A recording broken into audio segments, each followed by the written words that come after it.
Hi hello. Adenium ചെടിയെന്ന് report ചെയ്ത് കൊടുക്കാം. അതിനായിട്ട് ഒരു ചട്ടി എടുക്കുക. അതിലേക്ക് തെർമോക്കോൾ, അതിൻ്റെ ഭാരം ഒന്ന് കുറയ്ക്കാൻ വേണ്ടിയിട്ടാണ്. ചകിരിച്ചോറും മണ്ണും ചാണകപ്പൊടിയും ചേർന്ന മിശ്രിതത്തിൽ ഈ ഈ കുഞ്ഞു ചട്ടിയിൽ നിന്ന് നമുക്കിതിനെ ഒന്ന് മാറ്റി നടാം. അപ്പോൾ ഇതിനകത്ത് ചെറിയ ചെറിയ വേരുകൾ, ആവശ്യമില്ലാത്ത വേരുകളൊക്കെ ഉണ്ടെങ്കിൽ മുറിച്ച് മാറ്റിയതിന് ശേഷം ഒരു 10 മിനിറ്റോളം സാഫ് കലക്കിയ വെള്ളത്തിൽ മുക്കി വെച്ച് അതിന് ശേഷം അതിനെ നമുക്ക് നട്ടു കൊടുക്കാം.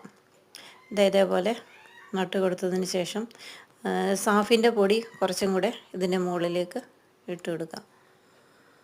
എന്നിട്ട് കലക്കി വെച്ചിരുന്ന വെള്ളം മൊത്തമായിട്ട് അതിലേക്ക് ഒഴിച്ചു കൊടുത്തിട്ടുണ്ട്. ഒരാഴ്ച കഴിഞ്ഞപ്പോൾ തന്നെ ഒരു പൂവ് ആയിട്ടുണ്ട്. അതിനുശേഷം DAP 1 സ്പൂണോളം ഞാൻ ഇട്ട് കൊടുത്തു. ഒരു 3 ആഴ്ച കഴിഞ്ഞപ്പോഴത്തേക്കിന് നിറച്ച് പൂവായിരിക്കുന്നു. ഇഷ്ടമായി ലൈക്ക് ചെയ്യുക, ഷെയർ ചെയ്യുക,